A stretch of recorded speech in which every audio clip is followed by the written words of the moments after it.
Patriots that Brady had. Hey, Janelle, hold on, Janelle. Will you plug your ears real quick? No, because I probably say worse shit than you do. Okay. And if your aunt had a dick, it'd be your uncle. So it doesn't matter. The fact of the matter is, we don't know what one player would do in another time frame because there's no way to make that happen. Right. Oh, how not if you're saying Jerry was Jesus in cleats? What's that? I mean, everybody kind of says that. Everybody says that. That's kind of a normal thing. Even people from this era look at Jerry and go, "God, Michael, like who was Brady's Jesus in cleats?" Michael, was Moss at the time. Moss in his probably prime, 23 touchdowns that 07 year. That was the best receiver he had throughout his whole career, minus Gronk. But he was a tight end. Was this guy. Yep.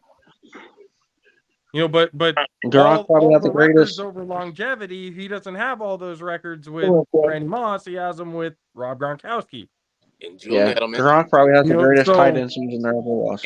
So you can kind of make that substitution of Joe had, the greatest wide receiver of all time.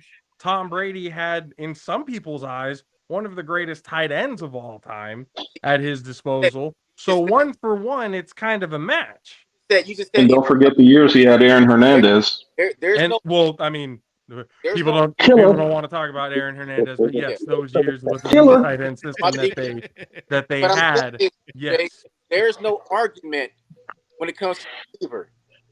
What you just said, well, in some people's eyes, they'll say Gronk is the greatest receiver. In some people's eyes, there's not in some people's eyes that Jerry is the GOAT. In everyone's eyes, Jerry is one. Mm-hmm. And in everybody's eyes, Gronk was the biggest mismatch of any player in the NFL. And they talk about that all the time, which is during his time period of playing with the Patriots, Gronk was one of the biggest safety nets for Tom Brady as well, which is why he came back to play with Tom Brady in Tampa Bay. They are really good friends, and he is one of the biggest mismatches any linebacker or safety can ever try to guard. So you're saying one of Jerry was the. Because for that matter, I could say Jerry was one of the hardest players to cover, just like Gronkowski was. He was one of the biggest mismatches during his time. Anybody who played Tecmo Bowl will agree with that.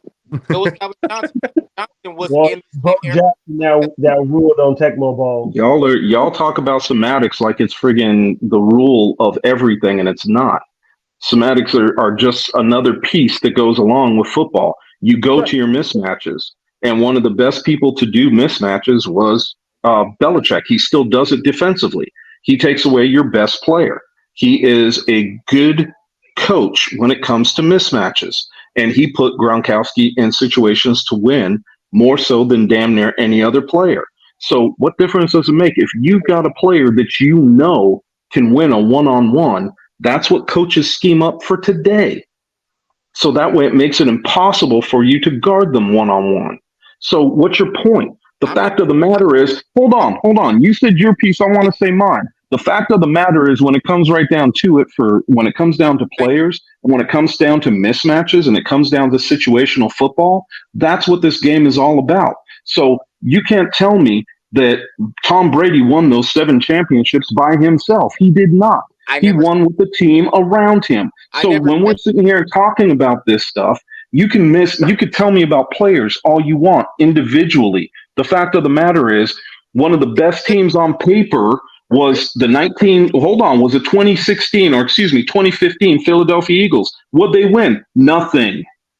So what's your point? Yes, both teams had great players that came in and out of their system. Ty Law was probably one of the best cornerbacks during that time. He's one of my favorite cornerbacks.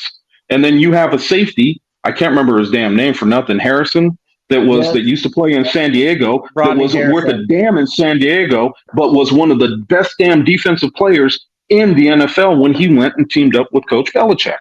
But yes, you're right. Rodney Harrison in those early on years. So the fact of the matter is, when we sit here and we talk about all this stuff, oh, will he be able to play in this time? Will he be able to play in that time? What difference does it make? The NFL is the ultimate and consummate team sport, period. No one's arguing that, Chris. No one's arguing.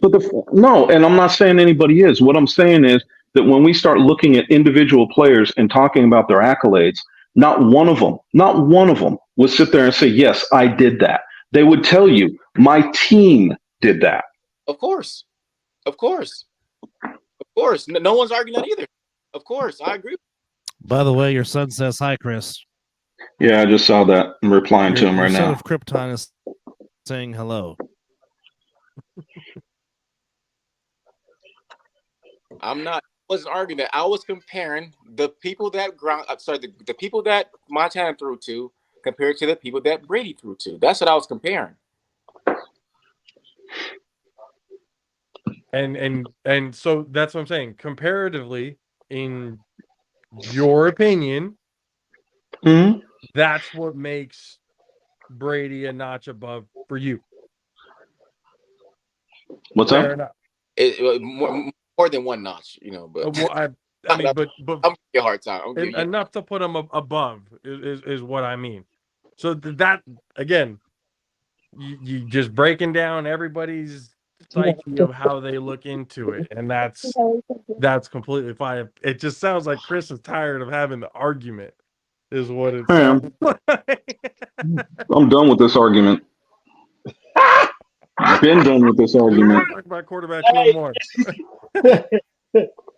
Definitely can tell. Then you can't argue Troy Aikman's a better quarterback than Tony Romo. Oh, Lord. Yeah, but Tony Romo would pull over They on were different errors. And damn about the errors. I was gonna say Troy Aikman is a better quarterback than Tony Romo. I don't need an error to tell me that. Hey, Nick, can you do a poll on the Facebook page about who the GOAT is? Who people think the GOAT is? Oh, good Lord. Oh, you trying to round up. You probably already is. Do a poll. I'm going to tell you why, because most of the people that watch on this Facebook or on the YouTube or anything, they're 25 to 30. So I can tell you what the answer will be. It'll be because they never saw. They would have to go to their parents to ask them who the hell Joe Montana even is. Yeah. Pretty much. Unfortunately for us, he was amazing to watch. He was. I didn't hear you, Mama Blaze. Oh, I was just going to say, unless you saw him play live, he was amazing to watch. Yeah. And smoking cigarettes on the corner, and his wife. I mean, they were all. He was just an amazing guy to watch. It was a different type of talent for again. We can make the comparisons and everything all we want. Everybody's gonna have their own opinion on who's the best, but I haven't heard who Missile thinks is the best quarterback of all time. He's just been sitting here laughing at everybody's back and forth. So I'm not gonna jump into that argument. I'm not giving you that. Okay. So He gonna say Rich Gannon. We know. I actually just watched that. Smart man. Try to be funny all you want to. I'm out. That fucking I actually watched that. I actually watched that 80. You want to know my opinion about Rich Gannon? He cost my Raiders a Super Bowl.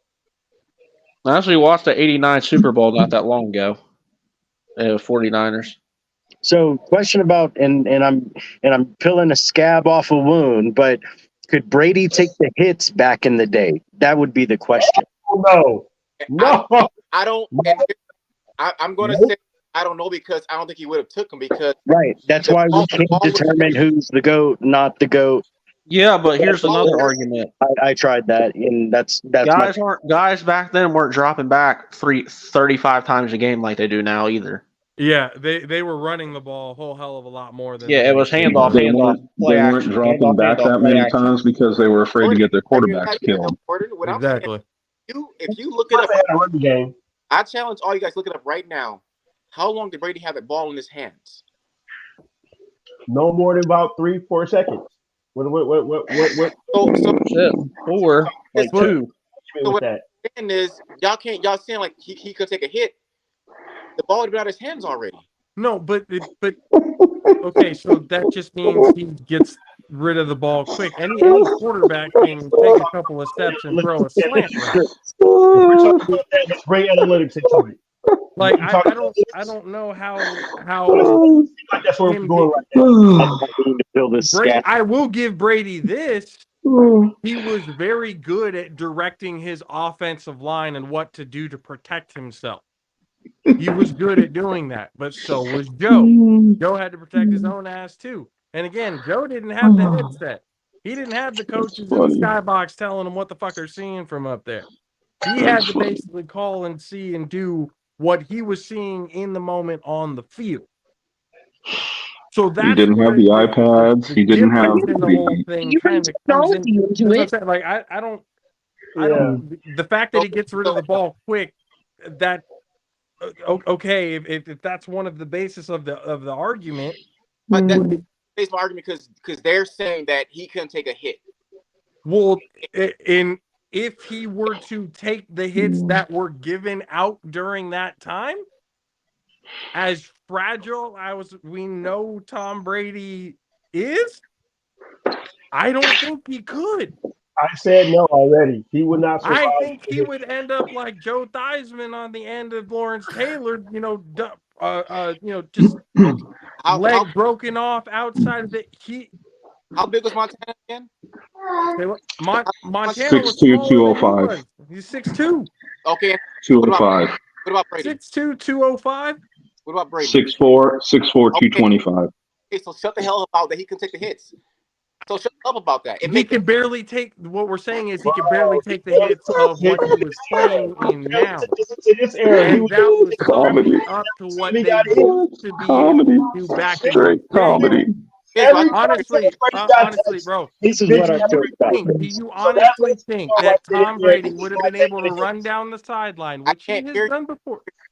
Let's say if you think that Tom Brady, who has run down the sideline to try to get yardage and stuff like that before, would be able to take a hit from a guy named Ronnie Lott back in that time where he was headhunting dudes for sport just because he liked to. He has a permanent angry face if you look at And that. a quarterback couldn't slide back down. Joe Montana didn't have to go against Ronnie Lott. I don't think.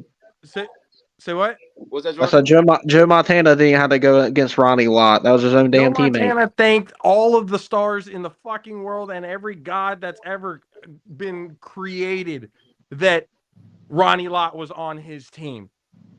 There's no question about it. Ronnie Lott would have killed Tom Brady.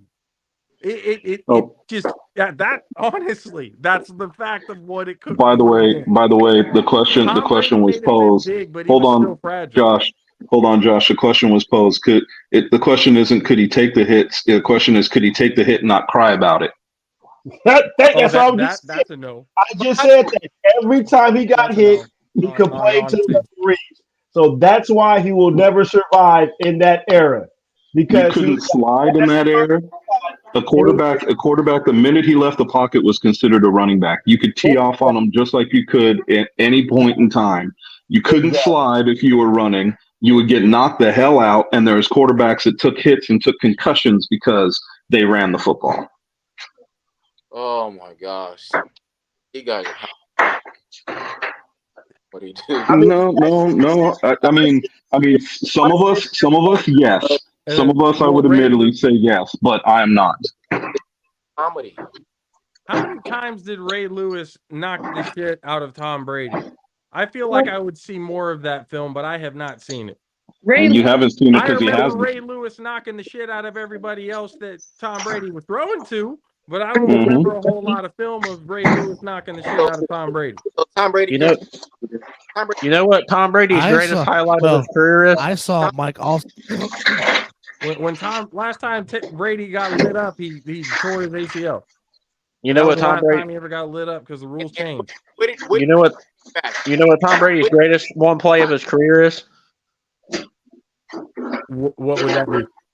Juking out Brian Urlacher. That was the most athletic Tom Brady has ever been. That was peak Tom Brady right there. You can Joey, ask Ryan Urlacher. Well, all I know is I saw Ray Lewis get run over by Mike Allstott. That's what I do know. Okay. That's what I do How big? know. Who was tackling that? Who? Mike Allstott. Who was tackling 1-on-1? Who was tackling him 1-on-1? Who? Fuck, I don't know. Not many people. That's for dang sure. When I saw him, not very many. Hey guys, I gotta get off. I gotta go do some things, but this was an amazing thing for everyone getting together. This is almost like a Christmas gift. So thank y'all for being on, and we'll definitely catch you on next Wednesday. Guys, y'all have a good night. Keep going on with it, and have a good night. Too. Yeah, subscribe. Subscribe to the YouTube as well. Thank you. Yeah. We got lots of Thank cool you, ones. Blazes. Thank you. All right. Thanks, guys. Now, for anybody else All right, that is Dub, watching, be a wants moderator. to come My on, God. you have No, to. I'm kidding. Yeah. Well, Mizzle has the board as I'm trying to host this thing. But again, for those that are watching, if you want to be a guest on this panel, as my grandmother used to say, closed mouth does not get fed. So you trying to get on this panel and say your 2 cents, open your mouth and say something. You guys have been commenting in the chat for all this time, and we appreciate that. That's blowing up. As we've been having a Yes, I would like to thank Jeremy Dunn and Trey Robinson. Yes, Your son? impromptu football debate, which, yes, your son, the grandson of Krypton. Just so everybody knows, he's not really my Decked son. out of But mail, real good. Ooh, Really? that's a joke that we've been running with ever since the other side of the ball went to the studio. yes, Real quickly, we do have Thursday Night Football. We do have the Browns taking on the East Rutherford Jets, not the New York Jets. The East Rutherford New Jets. Jersey. Yes, the New Jersey Jets. In the dog pound, I believe. I'm taking the Browns. Since me and Chris won't have our show on Saturday, me and Chris might as well do our picks that we normally would do for Saturday now, and just get that out the way, since we won't be on the show Saturday, since the studio's on vacation. But right. Well, is the Browns versus who? What we've done since Chris, the Browns and the East Rutherford Jets. Okay.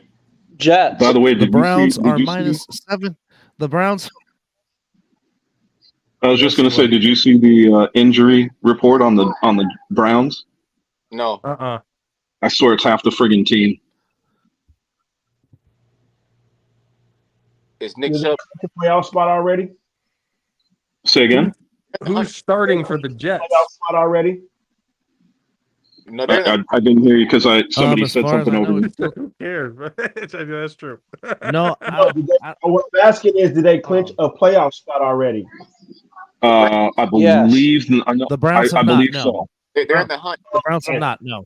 So that my point they then haven't. does not go with my question then. I'm saying if they clinch the playoff spot, then that kind of makes sense. Okay, I see what you're saying. As long as Myles Garrett is one of those players playing, they'll be fine. The only 2 teams that have clinched a playoff spot in the American Football Conference are the Miami Dolphins and the Baltimore Ravens. What was your pick, Dub? So hold on. Before you pick, there's 21 players on the injury report for the Browns. Holy shit! I'm looking at them right here. What key names? Oh shit! Let's see. Amari Cooper, Joe Flacco, Jeremy Ford, Myles Garrett, Marquise Goodwin, Nick Harris, Dustin Hopkins, Kareem Hunt. Let's see, David Njoku. Let's see who else is Juan Thornhill, Cedric Tillman, Anthony Walker, Denzel Ward. Give me the Jets. Are all on the injury list. Give me the Jets. That's the majority of their starting. Most of them are going to play. right there. If they Now, most of these guys are They're gonna either play. full participants or limited participants in practice today. And some of them are, well, hold on. Some of them are still holding designation of doubtful or questionable. Out is Dustin Hopkins. Out is, I can't even pronounce this dude's name. He's a defensive end. And Anthony Walker, linebacker, is out. Those are the ones for sure that are out. They're saying are out. So you have 3 doubtful. out of the 21 to 23 players are guaranteed out. The others we don't know just yet. The other ones are doubtful and questionable. But you said a lot of them practice, right? Yeah. Yeah, a lot of them are full participants in practice. Doesn't mean anything because Wednesday is still a walkthrough day. Yeah. Doubtful is they're punter, so that doesn't mean shit. He's the only one that's doubtful. Questionable is Juan Thornhill. Questionable is Marquise Goodwin. And the one that bothers me the most is Dustin Hopkins because his is a left hamstring. He's gone. What's Cooper? And Cooper is because that's your his is actually he's good. He was not injured related. He's just resting. He's got a okay. What about rest day. Cooper's playing? What about the corner, Denzel Ward? Denzel Ward is full participant. They don't have a designation on him, so I think he should be good. Okay, then they'll win. Denzel Ward, Myles Garrett are still good. Yeah, as long as Ladarius Smith, Myles Garrett, Denzel Ward, and Amari Cooper, Cooper's they the should best win. weapon they have on offense, and he's pretty much good. He's just resting, so yeah. Hey, Dub, what are our records right now?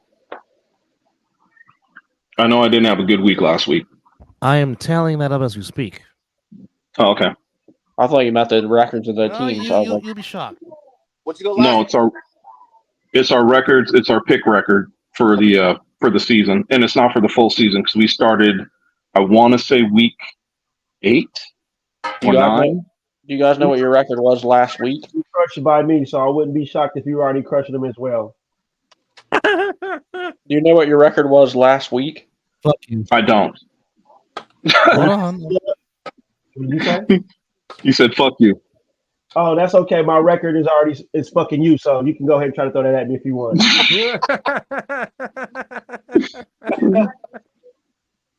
This is why he's the second. This is why he's the second greatest asshole in the world.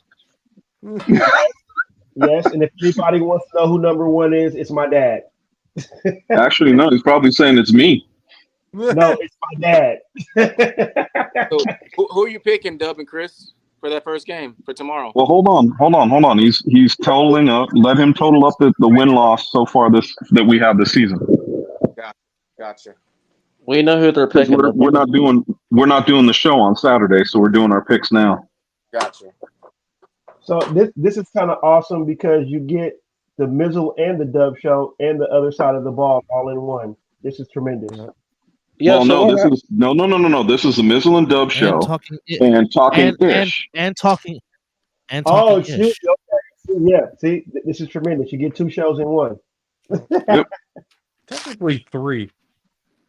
Oh, because we've got the All-Pro Joppos and we have been. Yeah, that's true. This is true.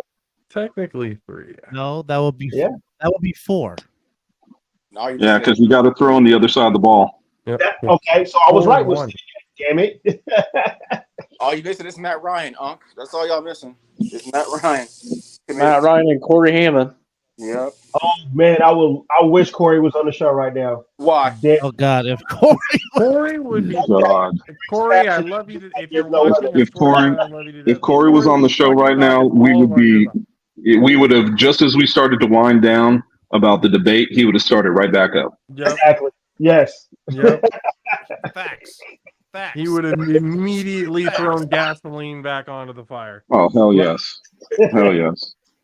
He and I are still arguing about LeBron James being well, I'm not even going to go into it because I'm not going to start another argument here. No, you're not with I me. ain't going into it. Start it now. Finish it. I'm intrigued right now. No. I want Dub to do his total, and I want to get our picks in because after that I'm going to bed. He was going to say LeBron and Jordan. Nope, that's not what we were talking about. I said there's no argument. I ain't even. No, I'm not starting it up. Y'all motherfuckers just like to argue. I ain't starting it up. I have no argument with basketball. Y'all can have it. And I ain't starting it up. I know. Kobe Beans is the GOAT. Dub's got like a half smile on his face, so I feel like he's liking what he's seeing. Well, he had a little ways to go to catch up to me, so he might have caught me. See, I knew it. Getting smashed in both. I'm laughing. No, I'm laughing. No, I'm not. I'm laughing at y'all. You know what, Mizzle? Shut up. That gummit.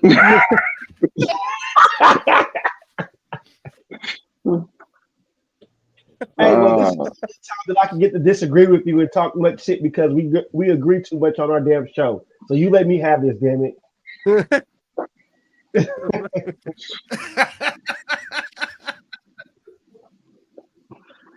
Kitty. Yeah, my daughter's acting up because she knows I'm on video. Deuces back there. Deuces back to whatever. Oh, your daughter? Okay. Yeah, my daughter's still awake because she's on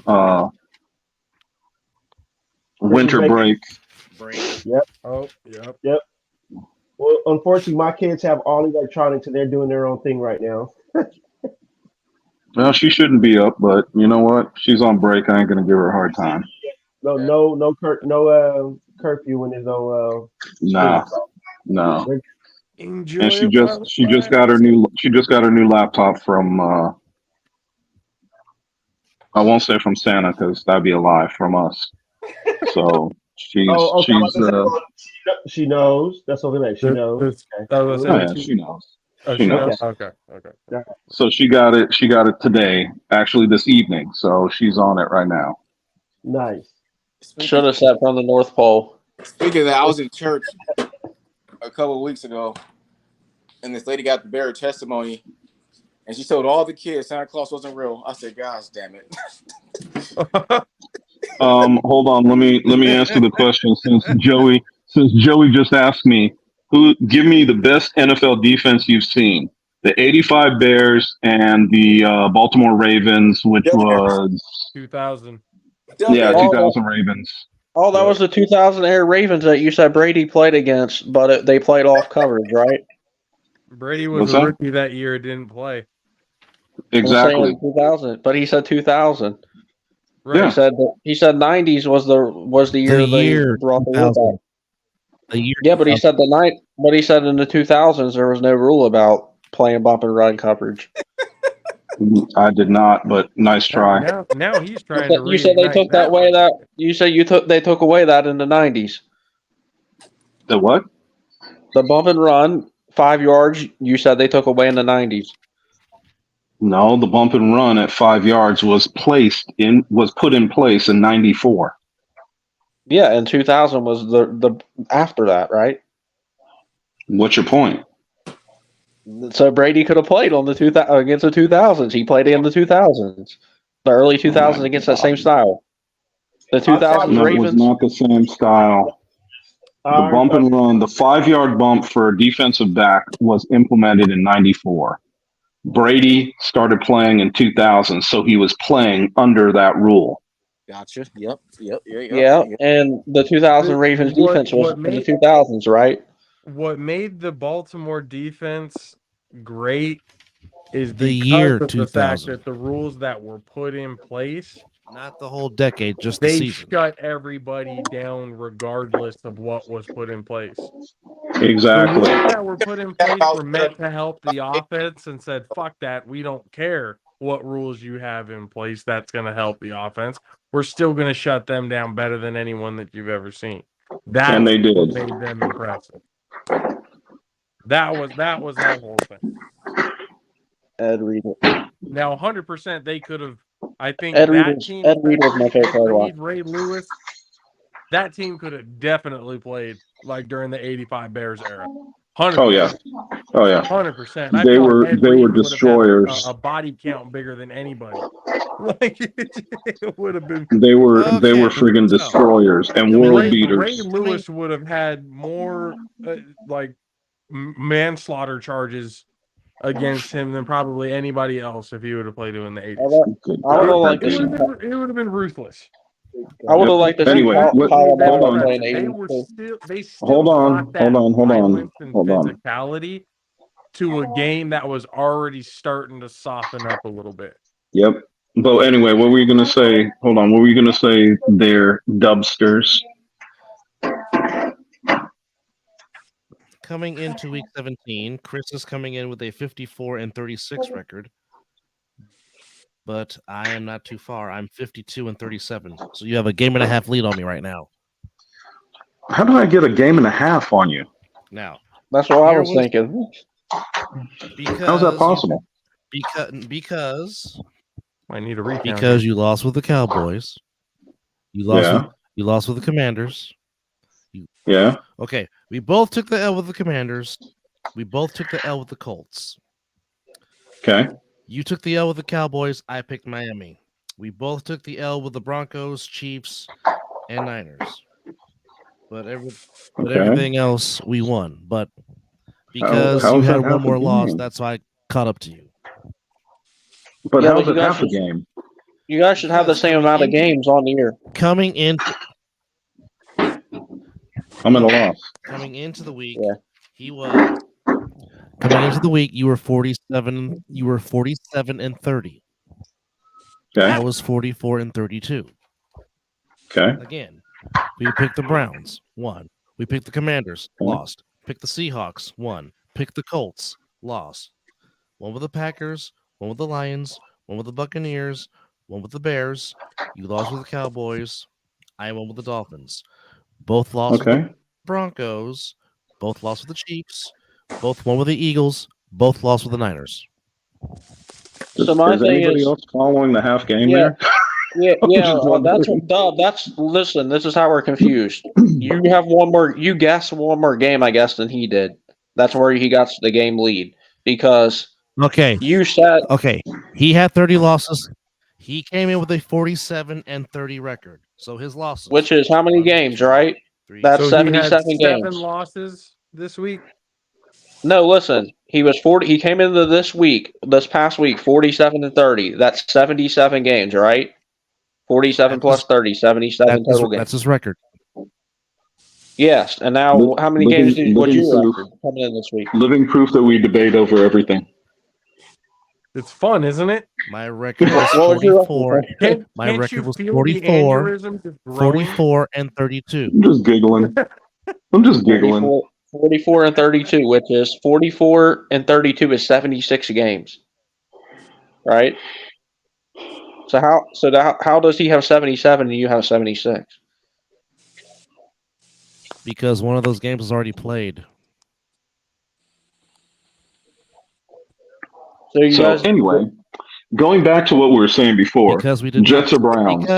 Because when we did the show, the Chargers and the Bills were already playing, and we did not pick the Steelers and the Bengals game.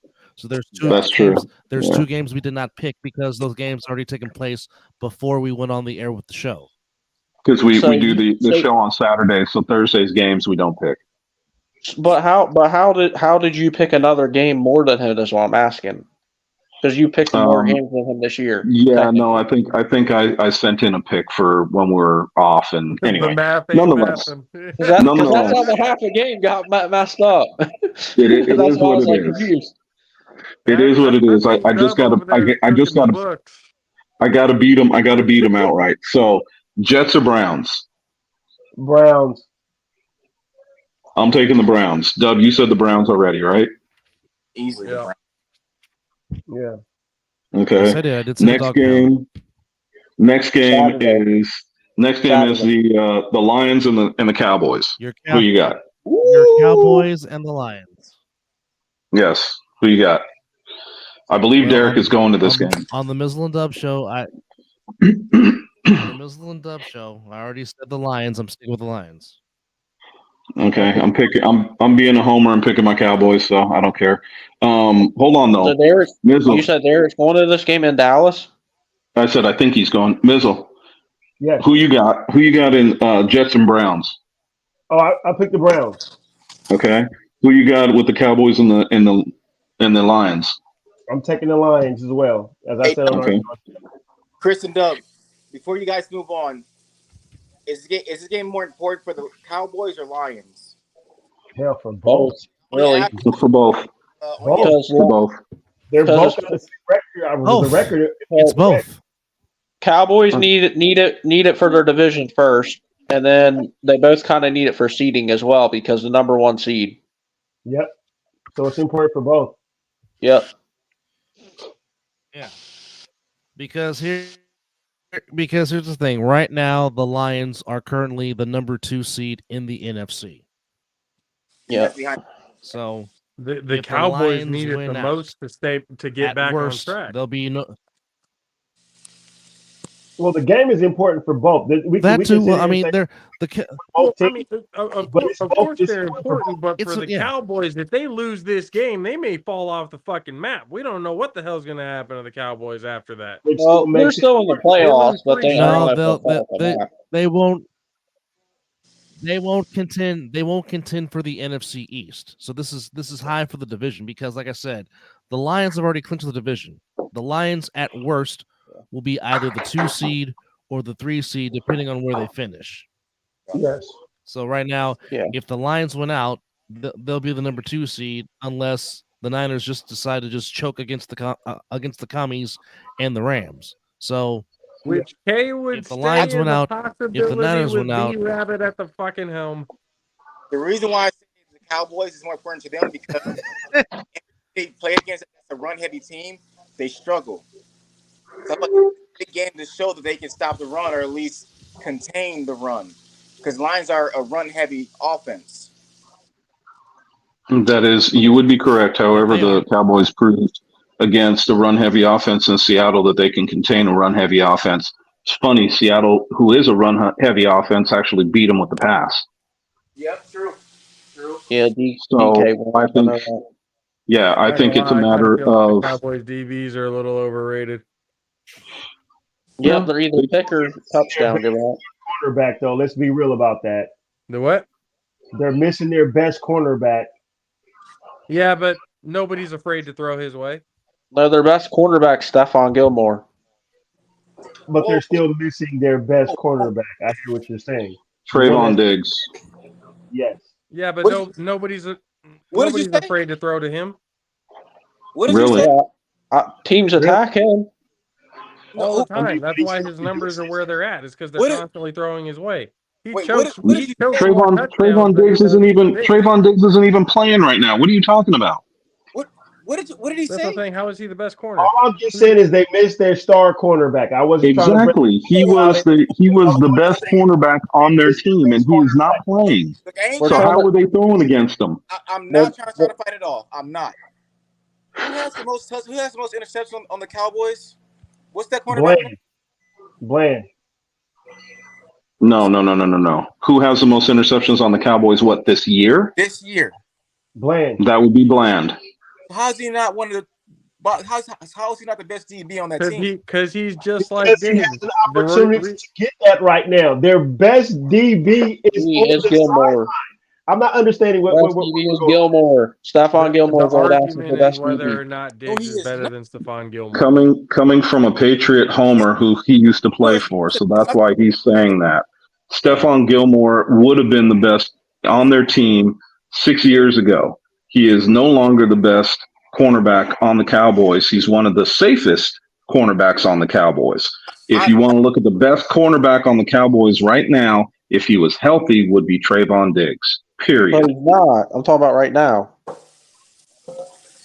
I don't think it's Gilmore. I think it's the other guy who got the interceptions. The other guy just gets interceptions. He's Trayvon Diggs 2.0. He either gets burned or he gets an interception. Really gets burned or gets an interception? How many times has Trayvon Diggs been burned? Let's be real. You could count it on one hand. His last healthy season, he gave up the most yards in the NFL. He was targeted almost more than any other cornerback. He had more yards thrown against him than any other quarterback. The passer rating against him was better than any other cornerback.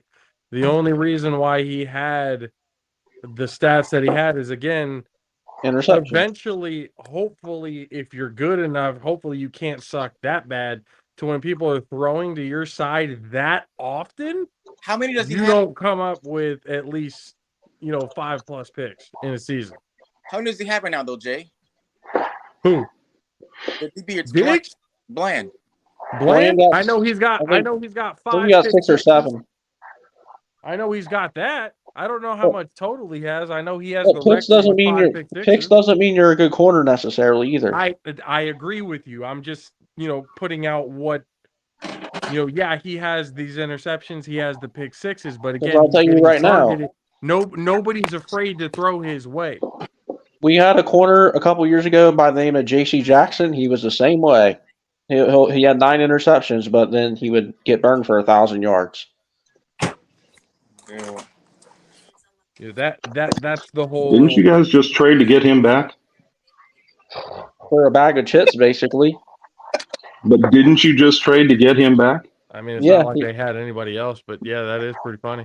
He's our number 2. Yeah. Well, now he's our number 1 because our rookie got hurt like the 3rd game, Christian Gonzalez. Which, do you think he's a true number 1?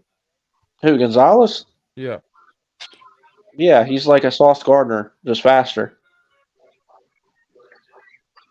I mean, that's going to be interesting to see how that plays out. Tyreek Hill, the first time he played the dude, said he's already a top 5 corner in the league. And he's a rookie. So anyway, can we get these picks in? LA versus New York. Green Bay, New York? LA and New York. LA. What's LA? Or Rams. The Rams. Inglewood versus East Rutherford. Correct. It's the Tyrod Taylor show for the Giants. No Tommy DeVito. I'll take the Rams. Rams are pretty hot right now. They're real hot right now. Well, Rams also are another team that need to win. Get the playoffs. As much as this pains me, I'm picking Inglewood. In the Rams. You're picking with your brain. That's why, Dub. He's picking a team with no fans. Chris, you said Rams? It doesn't matter. They're playing in East Rutherford. Their fans wouldn't be there anyway. Yes, I'm taking the Rams. I'm taking Rams. That might be ass whooping. All right. Perhaps the game of the day and perhaps the battle for the AFC top seed. It is the Miami Dolphins. Damn, you're skipping down, aren't the Baltimore Ravens. You're skipping down there. I was going in they want.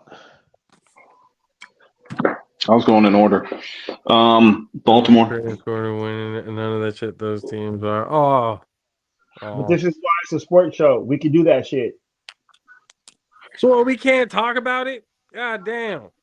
No, it's a sports show. That's what Getting salty. That's what we talk about. Stop getting salty about this shit. Yeah, it's Stephen A. Smith is one of the top people on TV to talk about it.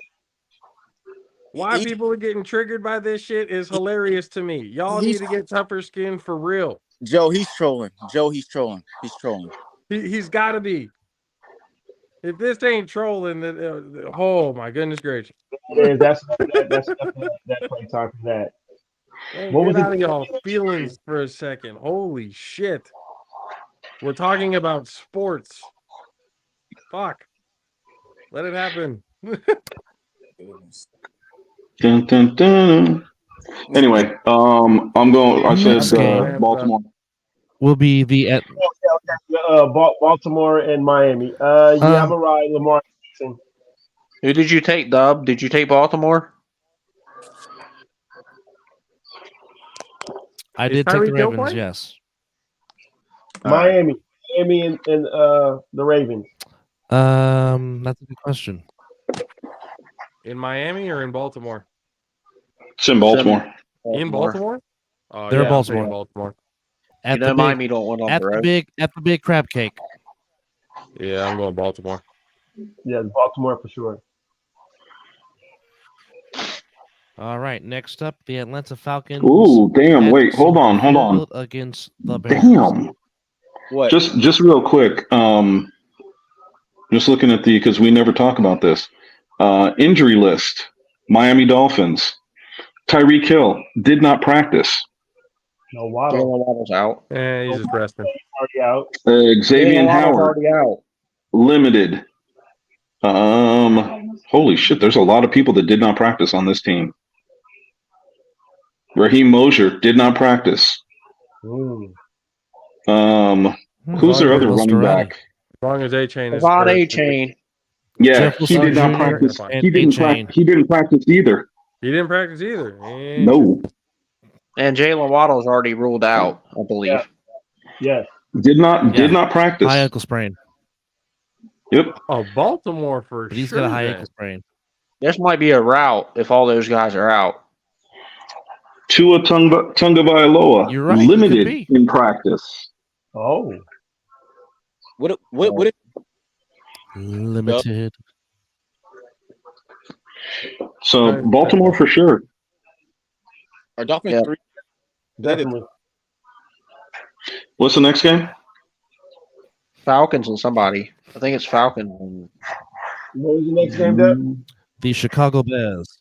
The Chicago Bears at home against the Atlanta Falcons. Falcons. To which the Bears are -3. The Dirty I was Birds and about to the say, I'm going Bass. to go with the Bears. Yeah, I think that the Falcons need this one more for playoff implications, but I think the Bears They will do, win. and that's why they're going to fail. Yeah, I can see Yeah. that. I can see that. I think Taylor Heineke starting. Like Deion Sanders always says, the Falcons. So Yes, he is. But just like a Deion heads up. Sanders always Just a says, heads the up. Falcons break my heart too much.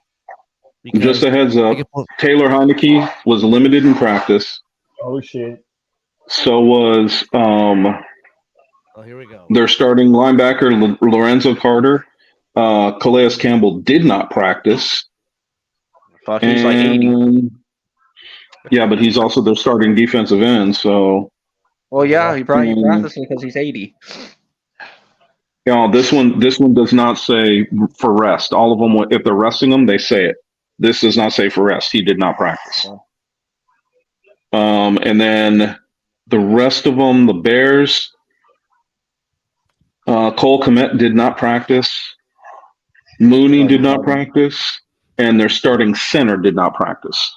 I'm taking the Falcons. The Bears. I'm taking the Bears. I'm going Bears.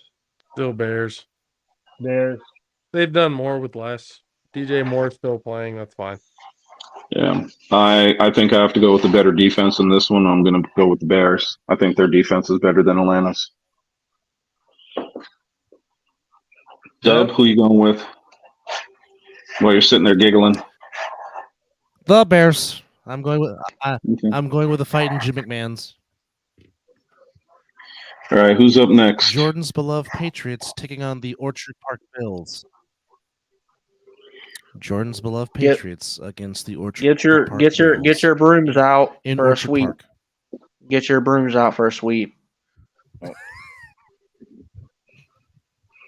No, I'm just playing. We need Marvin Harrison Jr. That is that is. But is Zappy going to be your quarterback going into 24? Nope. This is going to be Marvin Harrison Jr. We're going to sign like Kirk. Is Bailey We're going to going be your starter going in? Nope. No, we're going to sign Kirk Cousins. Oh, Jesus Christ! You Either guys we're gonna- have like Either we're going to sign Kirk Cousins or we're going to draft Who's gonna be somebody. your head- We're either going to draft like Michael Penix Who's gonna be- or somebody like that. dude. You guys are hurting, man. You guys have like one of the worst. Yeah. Anyway, Who's what? Who's going to be your head coach if y'all get rid of the hoodie? I agree already. Who's gonna, Josh McDaniel. our new head coach is going to be a guy. Our next head coach, you know who our next head coach is going to be? He's going to leave his current place and come. One to be taking over the throne for Belichick anyway. They are going to bring him back. Why? Did you just say Tom Brady? No, he's nope. Josh McDaniels. I said Josh McDaniels. Hell no. Or not McDaniels. Mike. What's his name? Fucking Mike McDaniels. He's that bad. It's Josh McDaniels. There we go. Mike. We would take Vrabel back before we get Josh McDaniels. Oh, I doubt it. But I think our next. You know who our next head coach is? It's going to be Mike Tomlin. Yeah, I don't know how you're going to get him out of his contract with Pittsburgh. Anyway, I'm going to go with Buffalo. Yeah, Buffalo. Yeah, we're not sweeping Buffalo. The laundry list of injured Patriot defenders is so friggin' long. I don't know who you guys are going to suit up at cornerback. You got 1, 2, 3, 4 cornerbacks on the injured list. Yeah, it's like y'all that. Playing with the replacement players. Yeah, we got some guys I ain't never heard of until like last week. They've been playing. Yeah, I mean Jalen Mills didn't practice. Sean Wade didn't practice. Is Shane Falco playing? Who? Shane Falco? Yes, he's still good. Shane Falco. Is that like a lacrosse player? Footsteps? The replacement. No, that's Footsteps. No, that's Keanu Reeves' character. I thought he was saying some lacrosse player or something. But he is a lefty. Chris Hogan. Footsteps Falco. Chris Hogan can play quarterback, yeah. No. Corner. Right, who's next? Who's next? Oh wait, Dub, who'd you take? Panthers, Jaguars. No. Hold on. Who did you pick? I'm taking the Orchard Park Bills. Oh, okay. Mizzle, who are you picking? The Orchard Park Bills. Orchard Park. Okay. All right. So we're all agreed on that one. All right. Which one? What's the next one? Panthers, Jaguars, and Duval Jaguars -6.5. The worst team versus the worst team the last month. Jaguars.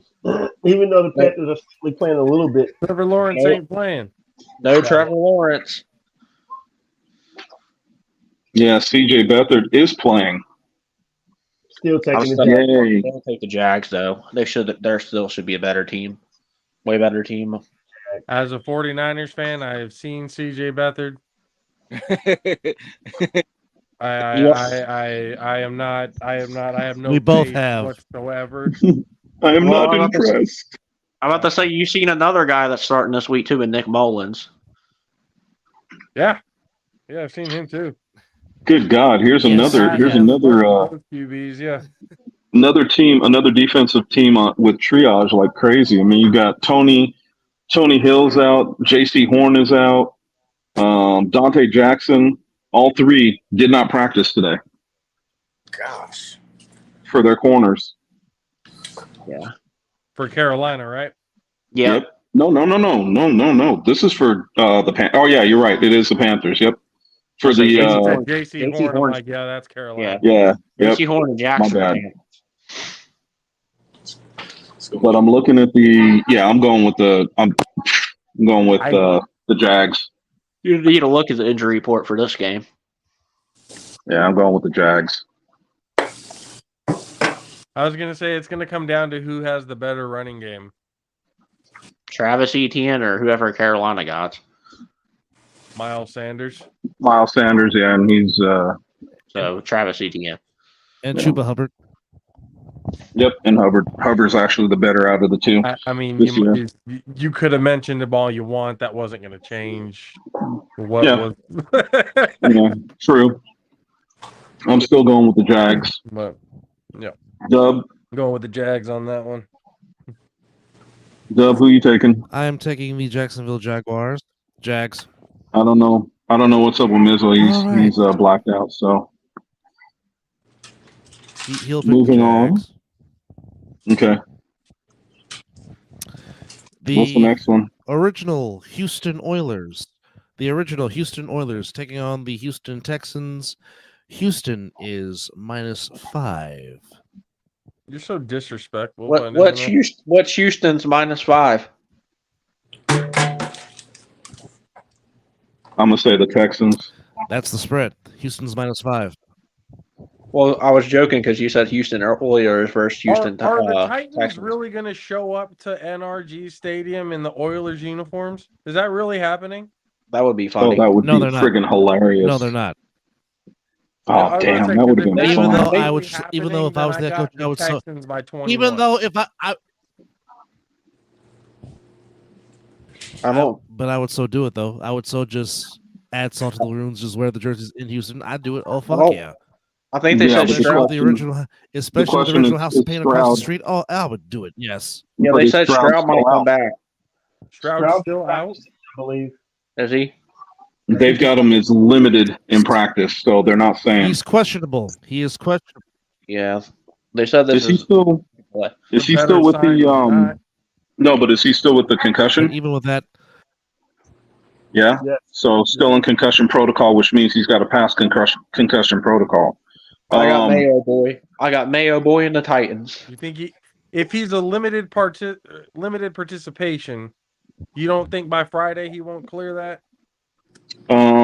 It is a question mark because I think that I'm trying to remember the quarterback last week that traveled with his team and didn't pass concussion protocol in the morning, so he wasn't able to play. So there is that chance.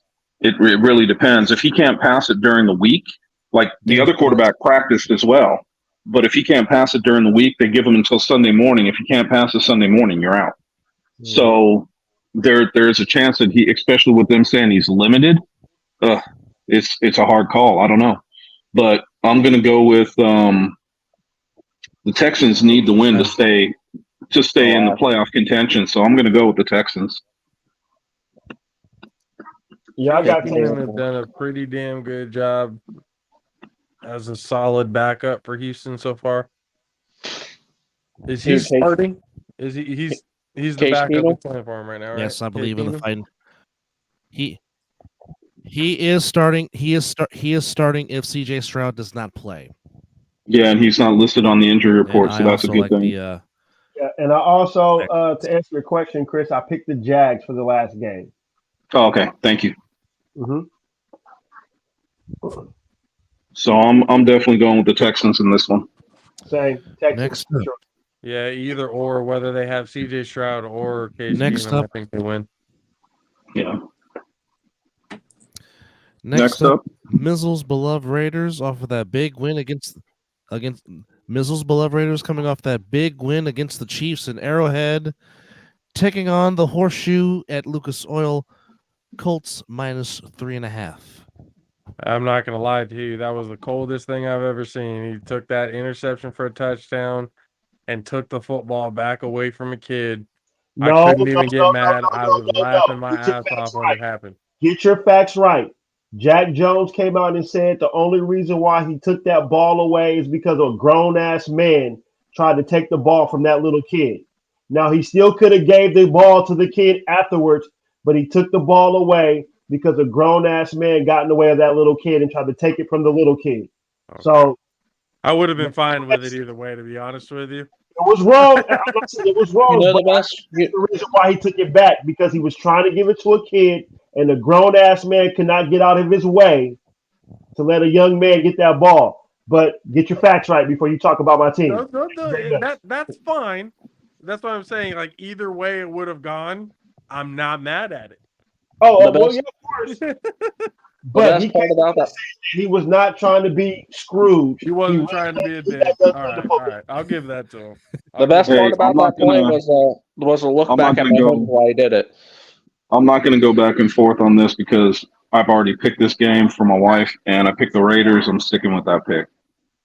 Well, you already know who I'm picking. I know my defense is going to show up. I'm still skeptical about my offense, but the defense is going to show up and play balls out. So yep. The only thing that worries me about your offense is that Josh Jacobs didn't practice again. Yeah, he's probably out the rest of the year. Yeah, that scares me. Yeah, but Zeus showed up though. Zeus played a damn good game. So I know my defense is going to show. I'm picking the Raiders. Yeah, I'm going with the Raiders. The Raiders can still make it if they win out. Yep. Just like a couple of years ago, they can still win the doggone. They can still win. They can win. No, they still have a chance to win the division. That is still up there for grabs. If they went out and Kansas City loses out. Who are they playing one more time? The Colts. Oh shit. And by the way, Josh, just so you know, betting line, just call it even because home team always gets 3 points, and that's exactly what they're giving the Colts. Yep, 3-5. Yeah. What's the over under? Probably 40. The total I'm thinking 35. 43 and a half. Like I said. Yikes. I'm going Raiders. And not to mention, Zach Moss and Michael Pittman Jr. are still questionable. Yep. This will be a low-scoring game. Well, this is definitely not a pick with my head, but pick with my heart because I know I'd be disowned by family if I were to make a certain choice. So I'm definitely going with the Colts on this one. All right. That's what I'm going with. Regardless of what you got out there, it's just not going to be done. I did it one time. I regretted it forever. It ain't going to happen again.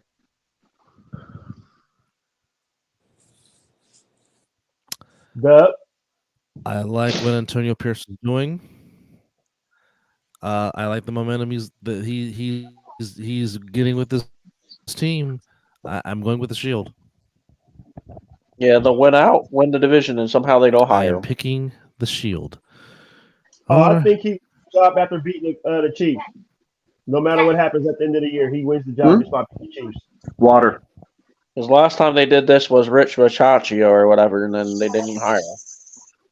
No, you talking about beat the Chiefs or the last time that the when the Raiders did this, they fired a coach in the season, and intern head coach was Rick Bisaccia. And then he did well, and then they didn't hire him. They didn't even interview him really. No, he got interviewed. Mark Davis decided to go with the Patriot way. You think they should keep Antonio Pierce? They decided to go with Josh McDaniels' bonehead ass. That's what I said, the Patriot way. I think they should. Honestly, you're still looking at what Antonio Pierce is doing with Josh McDaniels' staff, per se. They're still running his offense. They're still with the same coaching staff.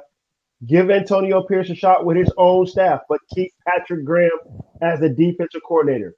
Go get your offensive coordinator. If it's a quarterback that you need to go find, because I don't think Aiden O'Connell said he's the best at being a backup,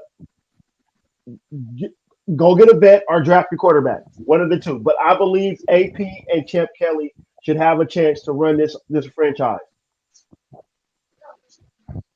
Listen to you got to players. get a GM too, don't you?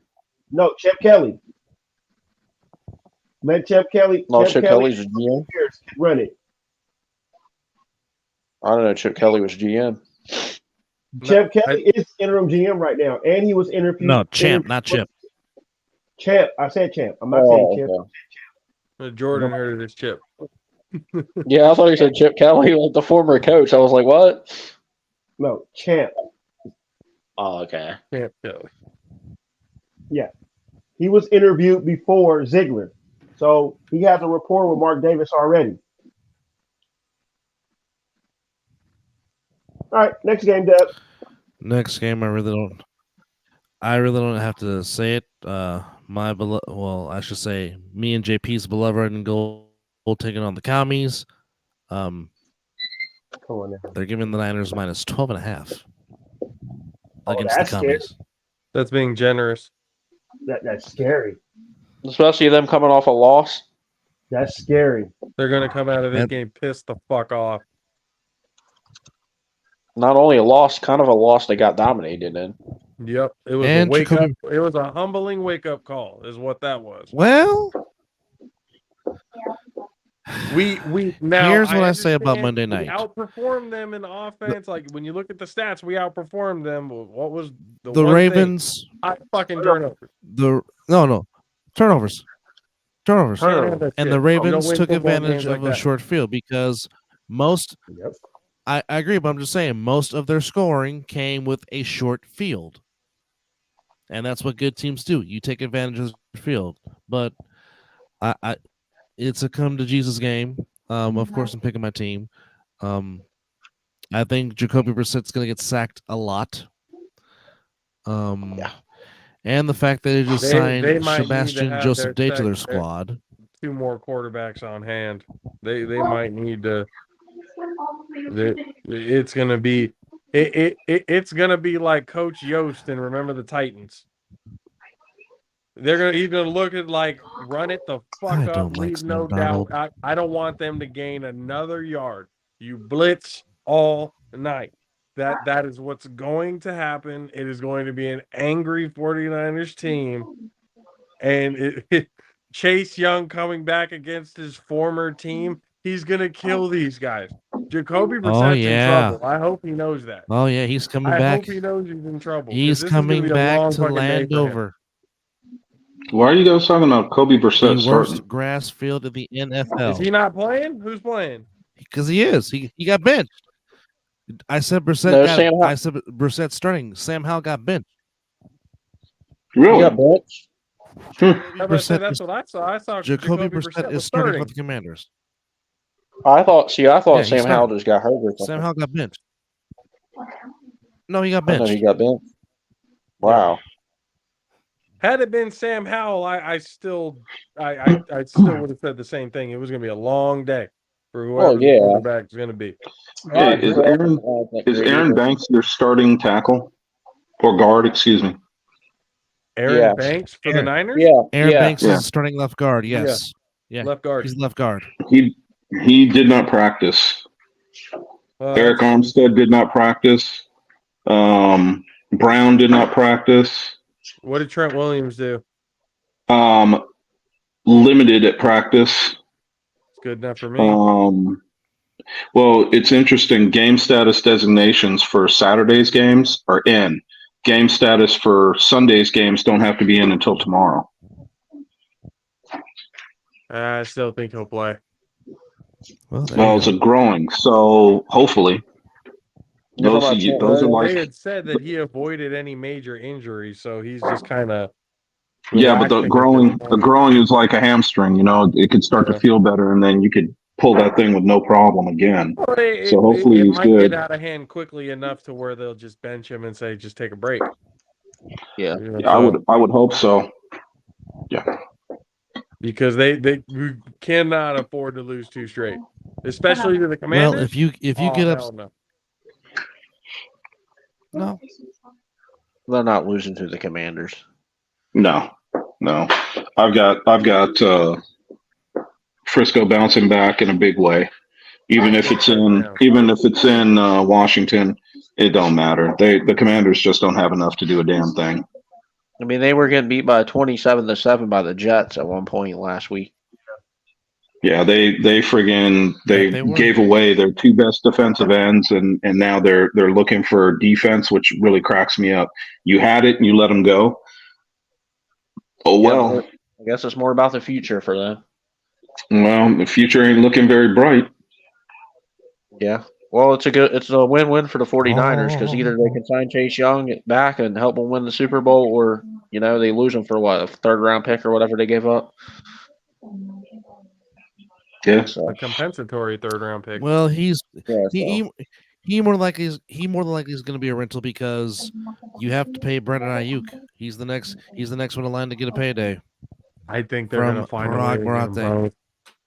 You don't have to pay Ike. You can let Ike walk. I'm gonna be honest, the 49ers have, in these last few years, if you got to say anything, they have been able to somehow, some way, have top 3, top 5 paid in multiple positions. Cap tight space. end, wide receiver, running back. soon to be quarterback with Brock Purdy, because as soon as the rookie contract's up, they're going to pay him fat.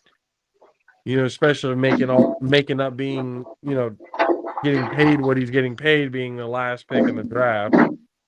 They're going to find somehow, some way to acquire both. Have they extended Bosa or Warner yet? They already extended Bosa. They're good with him. And Warner. Okay. You guys have one. You guys have one. They both have been. You got one major. You have one major problem. Your available cap space for 2024, as it stands, which is $1.3 million. Mm-hmm. Cap space can be manipulated. It can be manipulated, and you're 100% correct. But like he just said, this is based on that growth. Yeah. This is on overthecap.com. You guys for this year are all right. 38 million, but next year you're only at 1.3 million. Where's Eric Armstead on his contract right now? You also got the guy they drafted at safety. What's his name? Hufanga or whatever. Hufanga. Yeah, but safeties are a hell of a lot cheaper. Hufanga. Oh yeah, they should be. But yeah, for Eric Hufanga's Armstead, still under his rookie deal. Contract. Yeah, but what's he year 3 now? Who, Hufanga? Yeah. Yeah, year 3. So he got 1 year left? He is year 2? 3. Year 3? Year 2. So he was a rookie all No, he said 3. Year 3. Okay, year 3. So he has basically 1 year left on this contract because he wasn't a first round pick. And Eric Armstead is on his next year is his last year of his deal.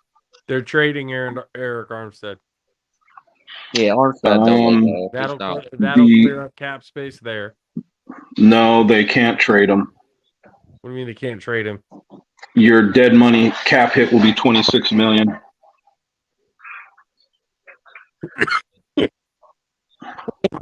With him being at the last year, Battle of Birds.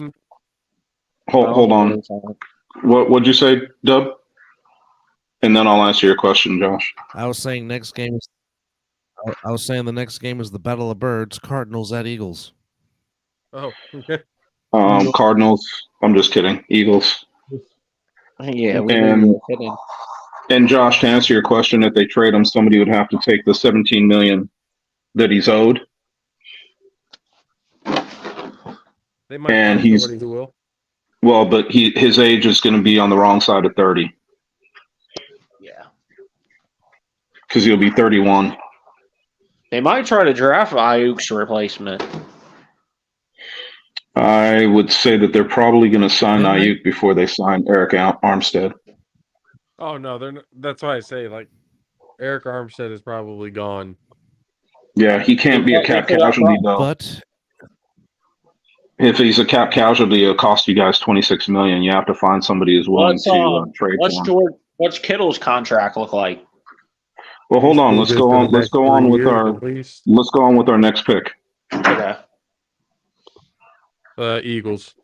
All right. Yeah, it's Eagles. Easy. Jordan, who did you ask about? All right. Matchup. George Kittle. Implication. Okay. Gotcha. I'll look it up. Okay. Saints on the road in Tampa playing the Buccaneers. Buccaneers.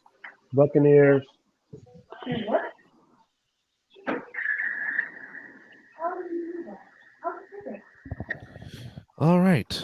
Next one up. That's basically for that Steelers on the road in Seattle against the Seattle Seahawks. Yeah, you're pretty much right. This is for the NFC South. Yep.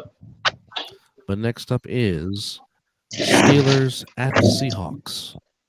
Seahawks. I'm not going up against Mike Tomlin. Wait, whoa. Who's the quarterback for the Steelers? Mason Rudolph. Shit. Not Rudolph the Red-Nosed Reindeer. It ain't gonna happen, Mizzle. Yes, This is one of those times. This is one of those times you can go against them. I promise it's okay. It's okay. I promise you. Go against Mike Tomlin. It might be Seattle on this one. Geno Smith is back. What the He played last hell? week. What the hell, though? So I'm looking at this game, and okay, I just passed it. So Steelers have 6 players listed on the injury list, with 4 of them that did not practice, 2 with limited practice. The Seahawks, Jesus criminy, they've got almost as many on the injured list as the team that we talked about earlier. 1, 2, 3, 4, 5, 6, 7, 8, Well, the 9, Browns? 10, 11, 12, 13, 14, 15, 16, 17, 18, 19, 20, 21, 22, 23 players Yeah, so they like on the the Browns. injury list. However, they've got almost half of those players that did not practice at all today. Have any of them been listed out? No, because they don't have to list game status until tomorrow. Yeah, okay. The only ones that needed game status today was Thursday night's game and any games on Saturday. Okay. So was any full participant?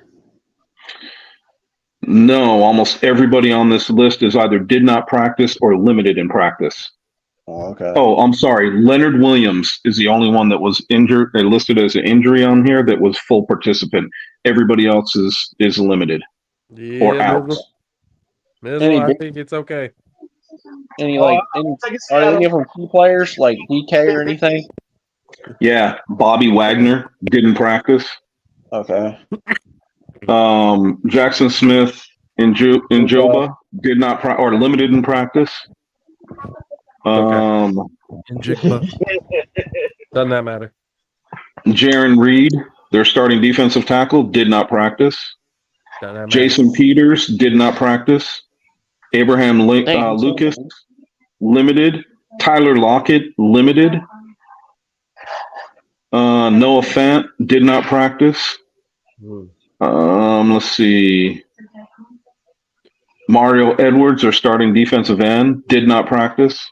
Quadre Diggs, limited in practice. Frank Clark did not practice. Trey Brown was the other full participant. Brooks did not practice. Bradford, limited. And Jamal Adams, limited. We know Dobbs picking the Steelers. Mason Rudolph. So you like Jason or Geno Smith? Mason Rudolph. Geno Smith was not listed. Just so you know. I'm saying, who would I rather pick, Geno Smith or Mason Rudolph in this game? And Geno Smith. I'm going to be very honest, and I'm going to say I'm taking the Steelers after what the Steelers did to Cincinnati last week, which blew my mind. I didn't think they had a chance in hell to do that. You know why? Because Cincinnati was playing a division team.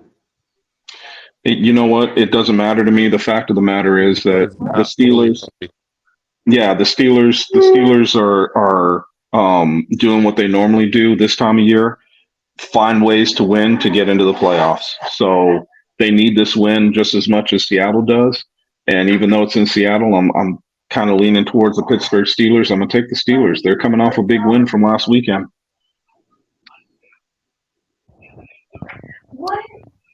the rule is on the Mizzle Dub show, never go against Tomlin. I'm not doing it again. But you can this week. Okay. So you never pick against the Niner Steelers? in me won't allow me to pick Seattle. I know it was tough for me to think about it too, but just it's every time I have done that, Tomlin has said, "Hold my beer and prove me wrong." All right, and he's done that to me a few times this season. Still trailing me. Next game. So you're using next game. Reverse psychology then. Sure. So next game, the Chargers and the Broncos at Broncos. I'm not picking this fucking game. Fuck. I'm not picking this fucking game. The Broncos basically said, "Hey, Russell Wilson, you're retired." I'm not about to pick this piece. It's Jared Stidham versus Ethan Stick. Well, in all honesty, No, I don't need either one of them to win because we've already. Fuck, I don't want to pick this fucking game. Pick a tie. Next. Root for a I'm tie. in the middle on this one. I'm taking I'm Denver. reluctantly picking Denver. Oh Yeah. my fucking god. Nobody. I said Chargers. Oh man, yeah, I'm definitely picking Denver. All right. Cincinnati Bengals at Arrowhead against the Kansas City Chiefs. Come on, Bengals. You can do it. Knock out the Chiefs. Just knock the Chiefs out of the playoffs. Come on. Jamar Chase did not practice. Never a good thing. Honestly, just to be fair, I think the Chiefs are going to be pissed off because they lost to the Raiders, number one. So that's going to come in with a lot of aggression. So I think I just don't think Browning has enough to contend with Patrick Mahomes. T. Higgins is about to have the game of his life. Who? T. Higgins. Yeah. He About to had have a big game game last of week. his life. He's the only one that showed up last week. He's going to need a game of his He's life about to to be beat the Kansas only one City. to show up this week, but he's going to be the reason. Going to need it. If they want to beat him, that he's definitely going to need to show up because he's about the only weapon they have. Yeah. But I mean, the only weapon that the Chiefs have is Travis Kelce. And he ain't even a weapon this year. Well, too much Swift. He got too much Swift on his Since a mind. certain week came to fruition. He got too much Swift on his mind. I'm going with Kansas City. Yeah, I'm going with the fighting spirit of Folsom High. I was about to say, I'm going to go with the Bengals. Yeah, I tried that last week, and I think Kansas City has a better offense than the Steelers do. I'm going with the real Sin City. Oh no. Jordan, here's a little hint for you. Be real careful with that since you're playing an A7, brother. Because I guarantee you, half the guys listening right now will remember you saying that. No, I just had to throw that out there. Yeah, you might want to take it back. Just as a joke. Tell them you were kidding, because I can guarantee you somebody's going to light you up and look at you and say, "Welcome to the real Sin City." No, like I said, I was just kidding, but for real, it was a joke. Anyway, I was kidding, but and for the real. last game of the night. last game of the night. It is Vikings versus the Fudge Packers. Yes. Packers.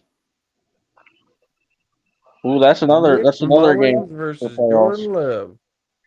It's pretty much another playoff game. Yeah, what we're not talking about is both teams are 7-8. So yeah, but the winner stands a better chance of going to the playoffs than the loser. So they're going to be fighting like crazy in this game. Where are they playing? Hey, whoever loses is out. Vikings are the home team. In Minnesota? Yep. Packers. Yes. On Sunday night. Yeah. I picked the cheese. The Cheeseheads. It's in Minnesota, though, right? Yes. Yeah, but I don't Correct. really think that is Addison playing, or is he out again too? Hold on, let me see if they show him as listed on the injury report. They better play that running back that played. He did not practice. He did not practice. Addison did not practice. They better play that running back, Chandler or whatever. No, cousin, it's still Nick Mullins. Nick Mullins? Yeah, I know. Nick Mullins. I'm going to go with the Packers. What do you like, Chris? Vikings should be back. Right. No, Cousins is out for the year. Not by much, but the Packers will win. Crazy thing is, both the running backs for the Packers are listed as limited in practice. Wait, the Jones and Dylan Dylan? and Dylan and Jones both limited in practice. Aaron Jones and AJ Dillon. Yep. Aaron Jones has been nursing injuries all year long, so I really have no doubt that he's actually going to play. I think he's going to play too. And their third running back, Emmanuel Wilson, is on the injury list, but at least was a full participant in practice today. I think they'll be all right. Run game So I missed, what's the one game that we were talking about that I didn't look at the injury list, which was the Tampa Bay Bucks versus the Saints. Yeah, that's a big one. Well, at least that's pretty much And The Saints. or like some people like to say, the Aints. well, Chris Olave Country limited in Champ- practice. Chris Olave. Yeah, the Buccaneers had 2 did not practice, or 3, and none of them are, well, Shaquille Barrett is a big one. He did not practice. And Davis, their starting corner, did not practice. But outside of that, that's it. Still the Buccaneers. Somebody's loaded. I'm going Bucks. I already said it, so I think it's still a pretty safe choice. Did you go with Bucks, Dub? The Bucks for Saints. Yeah. That he did. So they both went Bucks. Wait, that was the Monday night game? No. no. It's What's a the Monday night game? Monday night game is the I think it was Green Bay and no, there is no Monday night game. Yeah, Monday night originally it's- was Detroit and whoever they're playing, but now it's not. Yeah, so I think that it's Sunday night is the Vikings and the Packers Sunday night. No more Monday night. Huh? Sunday night is Damn, Vikings. already. Sunday night is Vikings Panthers. Not because Monday is your beloved Fighting Beavos taking on Washington on New Year's Day. Yeah, because don't forget, I was going to say that's New Year's Day, so no, NFL doesn't play New Year's Day. Yeah, New Year's Day. Well, they did last year. Well, they did in 2023. It's gonna be a long Monday. But yes, Monday will be focused Well, yeah, on they the played manliness that in is college football. They played this year at the end of the 2022 season because New Year's Day was Sunday. And Jordan, you asked me about Kittle. Yeah, George Kittle. So he is signed through 2025. Like I said, he has 2 years left then on his deal. Yeah, but holy crap. I don't know if they're going to keep him. What's his contract look like? How they got this, I will never know. George Kittle was only signed for $1 million with a $3 million signing bonus through this year. Next year, his salary jumps to $13 million. Yeah, that's why I said I don't know if they'll be able to afford Ayuk. Well, here's the thing. George Kittle is very much okay with, especially going into his third contract, he's very much okay with taking a team-friendly deal. And he, at that point, he's not going to be expected to make top tight end money, especially at the age that he's going to be. Well, $13 million is pretty high for a tight end. 13 million is pretty high, but the contract after that, which would basically whatever extension or it's going to be less than that, significantly less than that. But the only way for them to do that, Josh, would be for him to sign a new contract with an extension. And I don't know that they're going to do that with him being 30 years old already. I think they would. He's the type of guy, and they've expressed this, that they want him to be a lifer, and he wants to be a lifer too. That's what I'm saying. He's willing to take No, I understand. I understand what you're saying, that he's willing to take less money. What I'm saying is, for him to do that and for them to do that contractually, they would have to sign him through roughly about 33, 34 years old for them to do that, because his existing contract, what they would have to do is one of two things for this to work. They would have to try to sign him and void the 2 years that he has existing on this contract, because he is showing that he is signed through 2025. So through NFL terms, the only way to do that is to extend the player and then move that money into the extended years. Because if not, they'd have to cut him and try to re-sign him. I don't see why they wouldn't then. If that's because it would be because it would be an $18 million cap hit. Yeah, I don't see why they wouldn't figure out Because some sort of way to make the cap work so that they can get. No, I understand that, but what I think, and I go with Jordan on this, is that the hard part of this is, where are you going to steal Peter to pay Paul? If you're going to pay Ayuk, where are you going to steal the money? You guys have $1.3 million under the cap for next season. If you take an $18 million cap hit, now you have to work around $17 million. Well, as a cap as being over the would cap. Only assume that we would trade him, right? That's when you take the cap hit. Say again. Trade him or get rid of him? No. If you designate him as a June 1st cut, then you would take that $18 million cap hit. Why would we cut him though? Because you have to either cut him or you have to extend him. And if you extend him, the $13 and $14 million that he is due in 24 and 25 don't go away. They can prorate it over the life of the contract. Why wouldn't they do that then? Because you would also be looking at roughly, if let's say that they extend him, like we were saying, until he's 34, which isn't unheard of by any means. Right. But let's say they extend him till he's 34. That's only 2 more years. So are you going to say, okay, we're going to pay you in 26 and 27 $1 million each year, and we're going to prorate over the next 4 years. We're going to prorate your 27 that you're owed over 4 years. We're only going to pay you $1 million in 26 and 27, and prorate you down from 27. We'll do that over 4 years for you to make it a little bit better for us.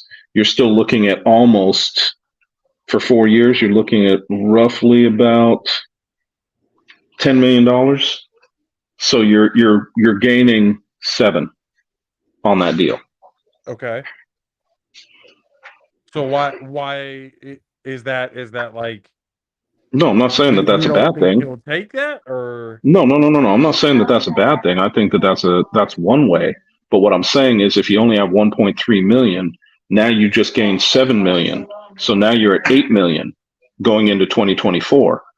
Is Ayuk going to take? Getting rid of Eric Armstead would be a cap hit of what? Trading him, and let's assume they take on the full thing, or what would that cost them, or what would they gain from that? What you don't know this either. What if they do somehow find a way to extend Chase Young? But that's what I'm saying. They would have to get rid of Eric Armstead to do that. For sure, they wouldn't be able to keep both. They might like Chase Young too, because he's a little younger, so they might move on from Armstead and go with Young. Yeah. Well, the only problem that you run into with Armstead is that he's injury prone. I'm sorry, with Young. He's injury prone. So if he can stay healthy, then yes, it makes sense to sign him and get rid of Eric Armstead. Christian McCaffrey was injury prone before he got to us, and he's been fine. It's true, and being injury prone is one thing. Especially the training facilities in Washington compared to what they are in Santa Clara, it's not even close. It's completely different. They take care of their bodies different. I don't think they really give a shit about the players out there in Washington. So that's a big thing to do with it. Why he's much happier here. He gets to play with an old teammate.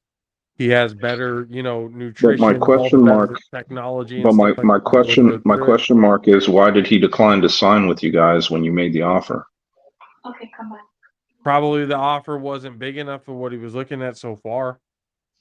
Okay, so what I'm saying is, if you guys have we've already said you've cleared to get to $8 million in salary cap moving forward.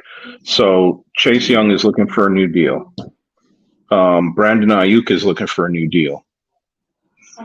So if you get rid of Armstead and you re-sign Kittle, you're going to make $8 million in cap space that would be available to you. Now, hold on. Let me look at 2025 and just see where you guys are at. Well, that'd be In the year 20 they have to extend Purdy too. Yeah. So you'll have 25 million in 2025, but you've got to figure how much are you going to pay Purdy. If he can find a way by that point to win a Super Bowl, you can believe it's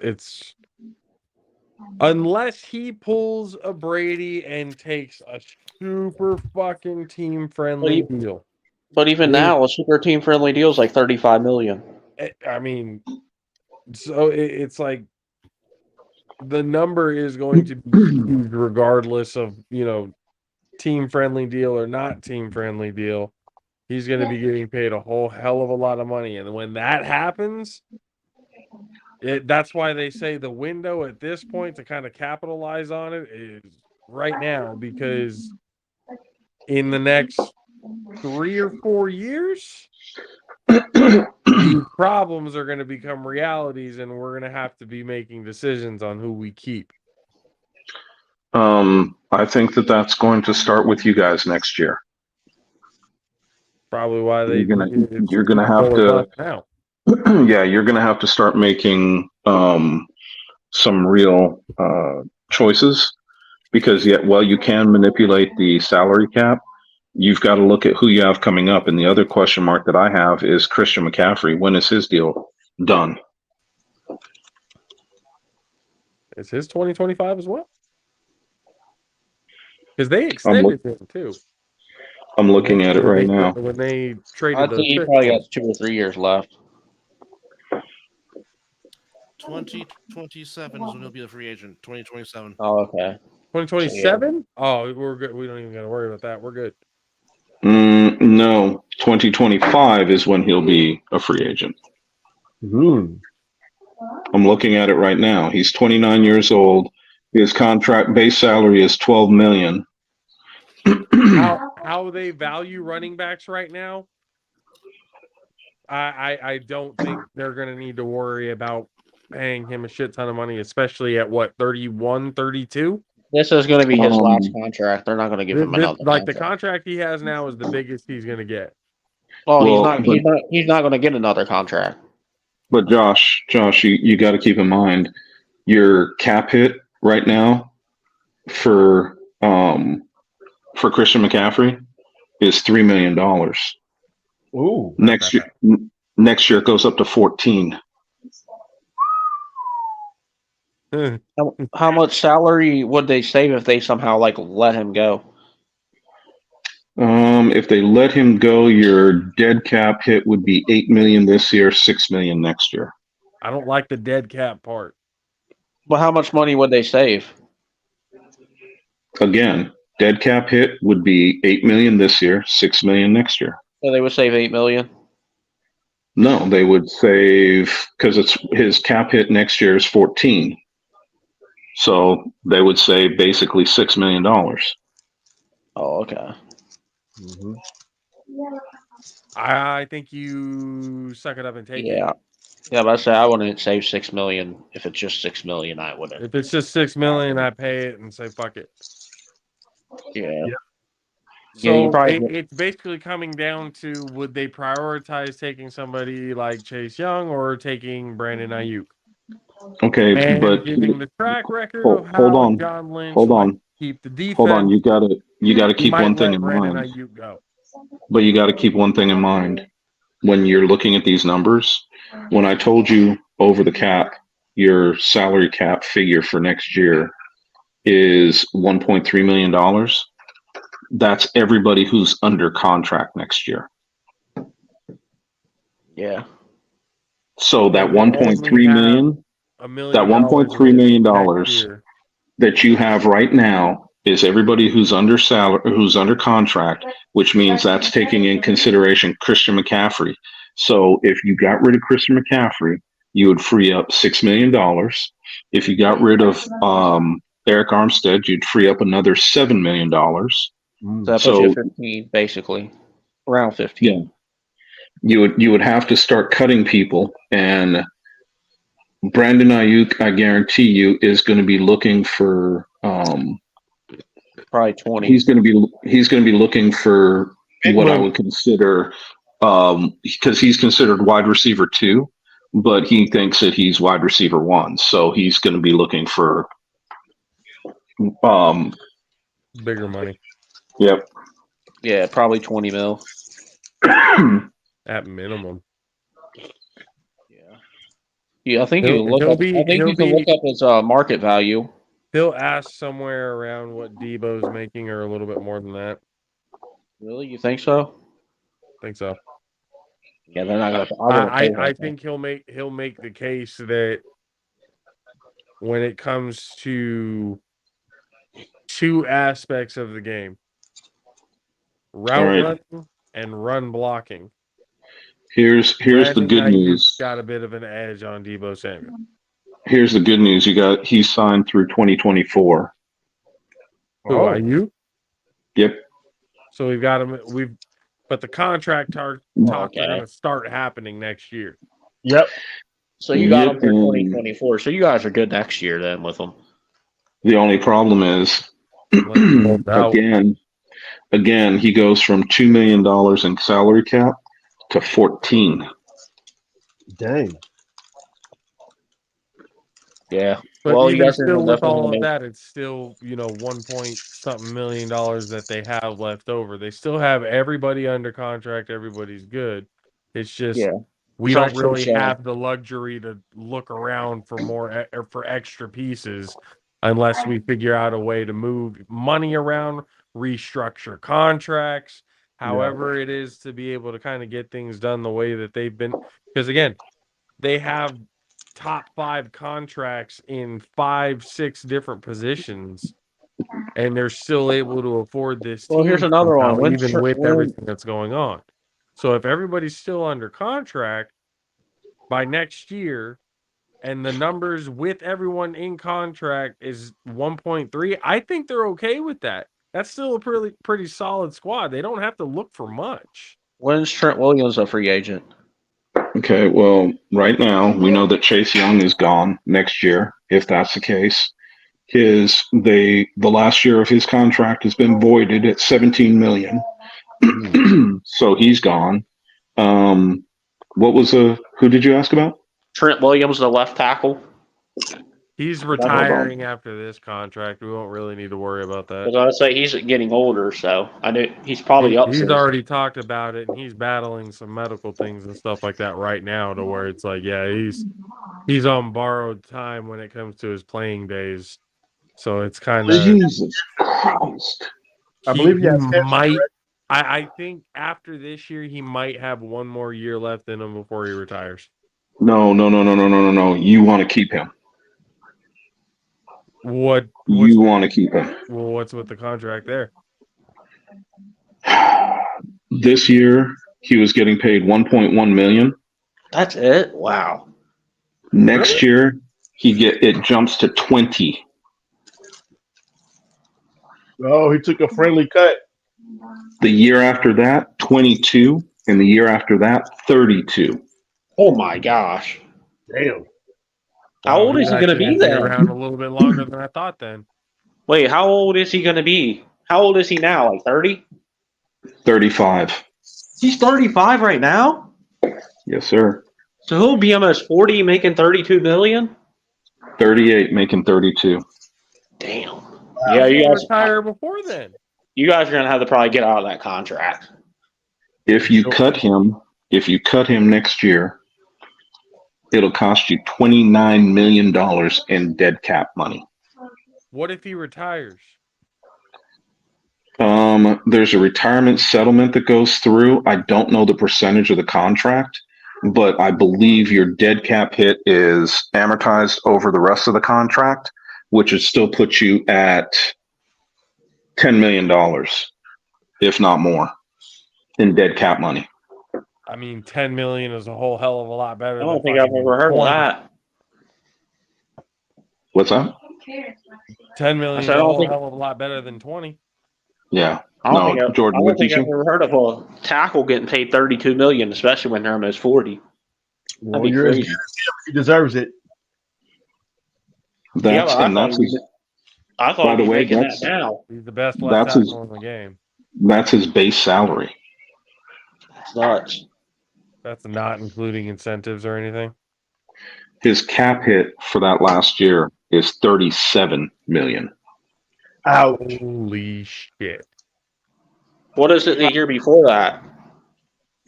34. Damn. Going into next year, his cap hit is 31,000 or 31 million. So basically, they're stuck. They're stuck with him. Pretty much. Yeah. Unless he retires. We gotta hope for at least 2 more seasons out of him before he retires. Yeah. Yeah, pretty much. Fuck. Okay. No wonder your all's cap space is going to be so low. You're paying one guy $30 million. Yeah, can you imagine paying your left tackle $32 million and your quarterback $40? Yeah. Oh. And then you're going to be paying a wide receiver, 2 wide receivers, $25. Yeah, these are luxuries. I don't know how you guys are going to be able to afford. I mean, I get Christian McCaffrey, but good God, dude, next year his cap goes from 1 million to, what did I say, 18? 14, I think you said. Yeah. 14? Jesus. What's the best case scenario for restructures? Best case scenario for any restructure is you look at your cap and where you're at, what the cap hit is going to be in the following years, and then you give the players a bonus, which can be amortized over the life of their contract, the rest of their contract. But in McCaffrey's case, and I'll have to look again, I think if that's the case, I think he's under contract for next year and next year alone, which means you would have to extend him to get those cap relief. Wow. Which again, I don't think they'll have a problem doing. At a 29-year-old going into a 30-year-old running back? I still feel like they're going to keep him around. There's a part of me that thinks they're just going to keep him around. What you're saying after the contract's up?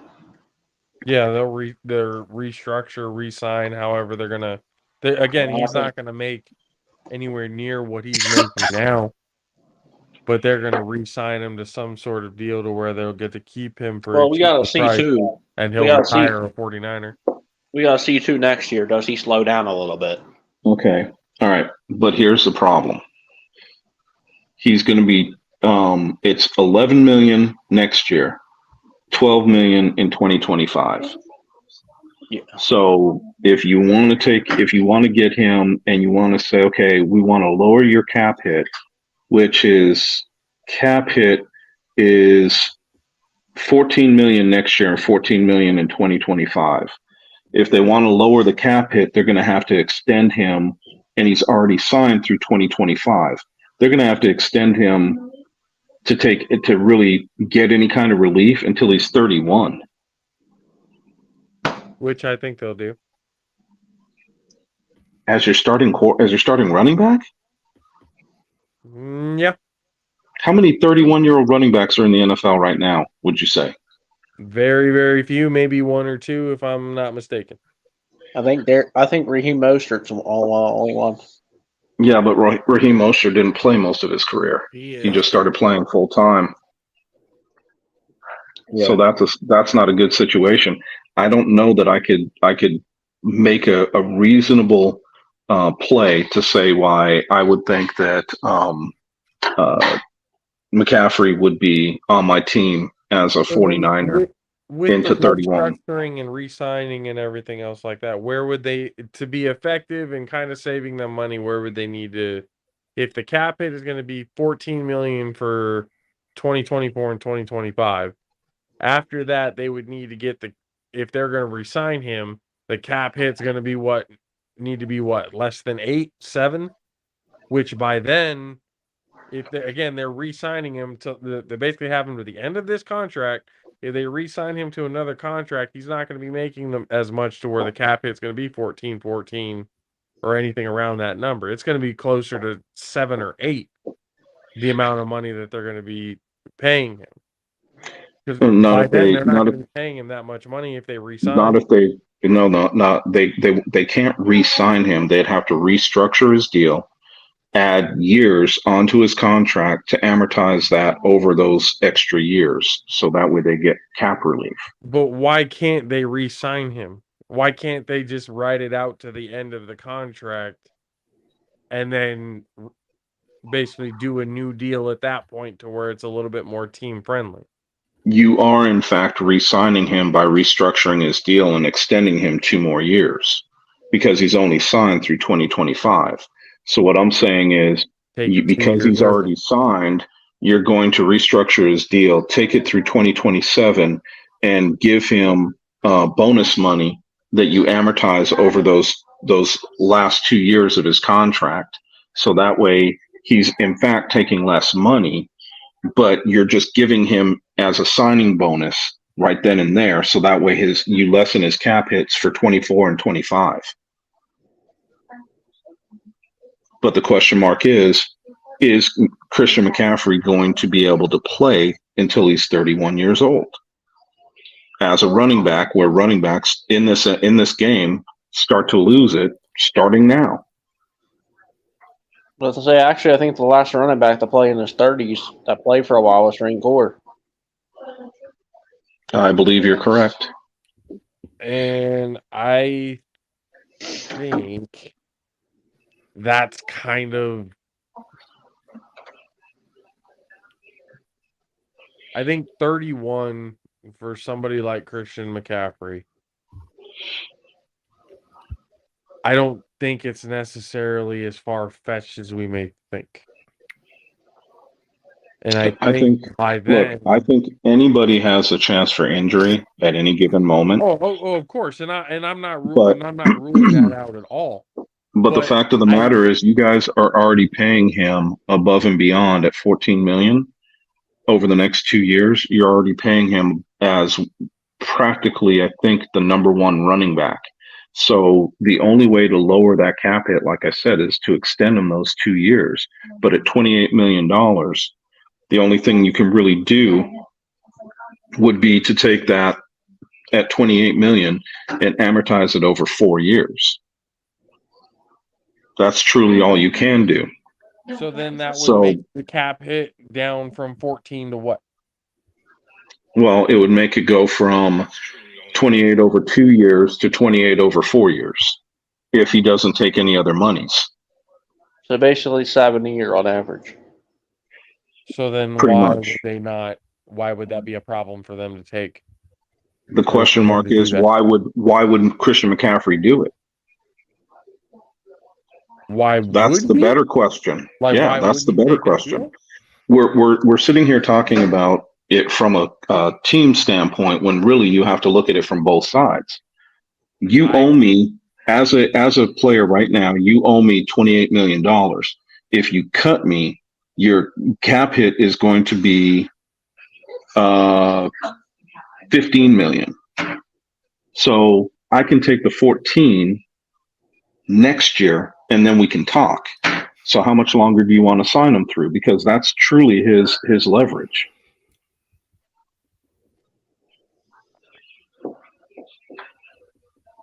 I mean, I can't necessarily speak for the man and say, oh, yeah, he's going to do this or he's going to do that. Ideally, you would hope that he would, he likes the situation that he's in. He likes the team that he's in. He's back home where he was at when he was playing with Stanford and everything like that. Again, he's been very vocal on how happy he was, or happy he is in this situation, and how happy he was when he got the news that he was being brought to San Francisco. So I Every don't see player, it every out of player the is happy realm of playing at home. possibility for Every him to player, want to be okay with taking that type of deal to help out. yeah, but you're also asking him to basically cut his salary in half. Which I think, if he's thinking realistic about what the market truly is for running backs right now, I think there's probably a good chance that he will, because he's not going to get what he's looking for anywhere else because of the reasons like you just said. He's getting older and everything else like that. He's probably the best deal he's probably going to get is with this team. The best deal in a sense of not just money, but the product of his team that he's with. Because if he's going to be making more money, it's not going to be with no fucking contender. I'll tell you that. Yeah, Where a but lot of these guys at the tail end of their careers and Josh, everything else like that are going to be ring chasing. He's already on a team. I understand. I understand what you're saying. You're not listening to what I'm saying. The question mark from the team is not even a question mark. It makes sense. If it makes dollars, it makes sense. The question mark is if Christian McCaffrey doesn't think he can go another 4 years because he's planning on retiring when he's 30. If he does take that deal, he won't see that money unless he finishes off the contract. Whereas if he plays it out the way it is right now, he will see that money because he's only got 2 years left on the contract.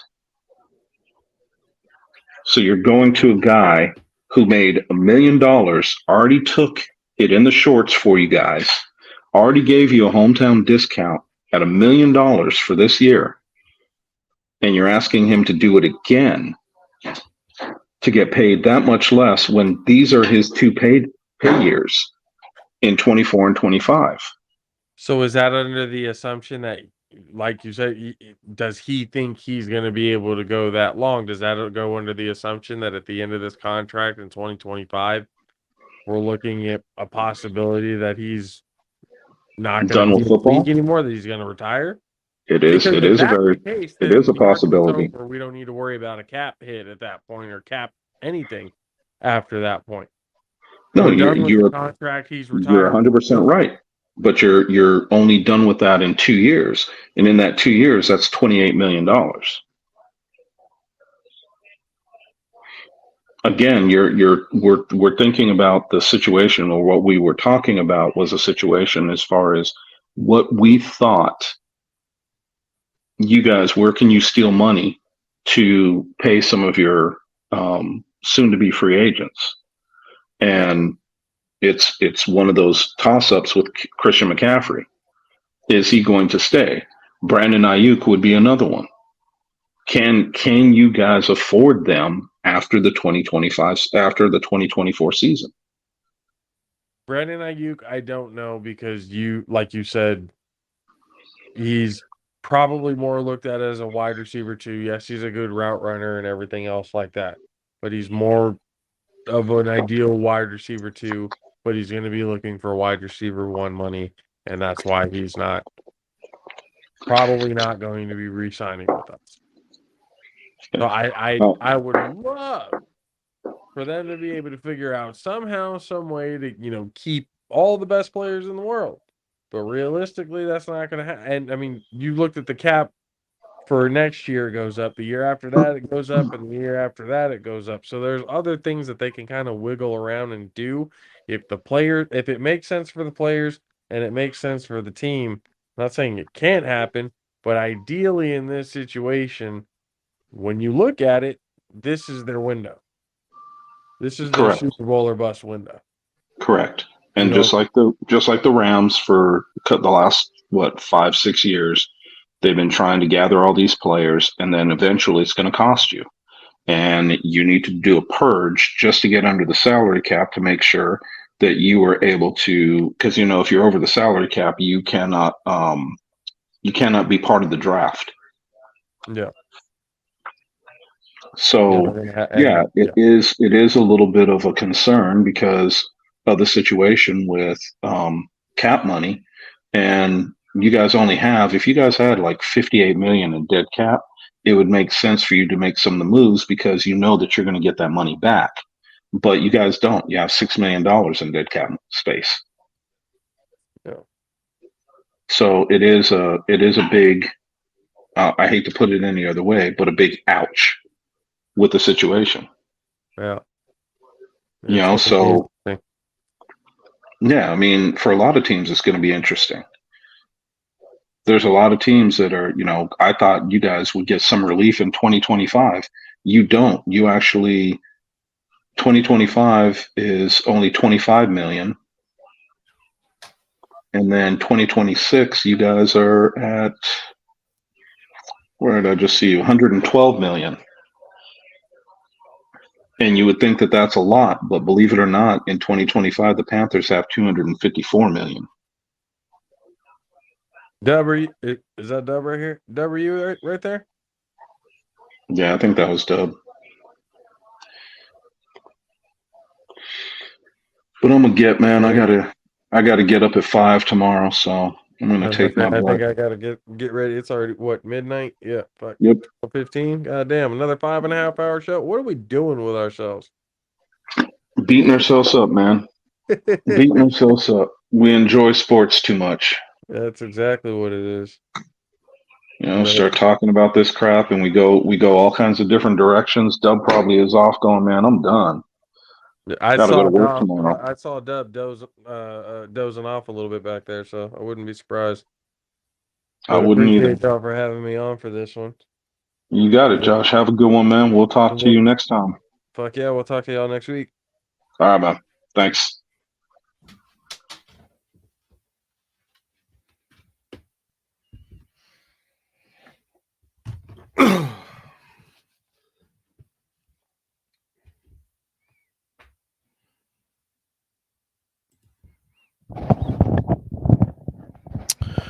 Well, as you can see, they all have gone to go to bed because, you know, some of us do have 9 to 5s.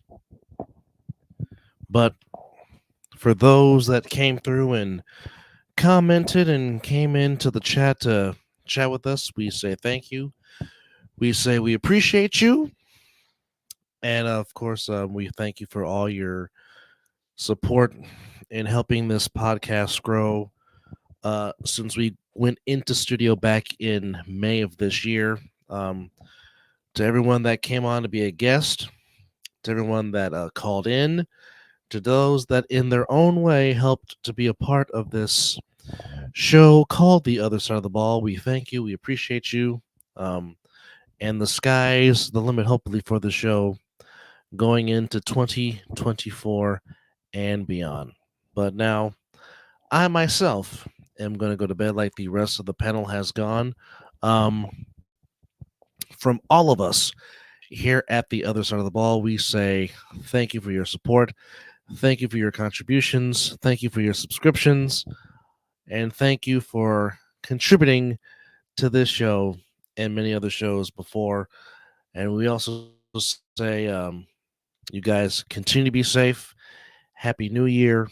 May your 2024 be as prosperous and more blessed than 2023. Again, from all of us on the other side of the ball, we say so long and good night for now. And as always, take care of yourself and each other. Ta-ta for now. And we'll see you on the other side of the ball.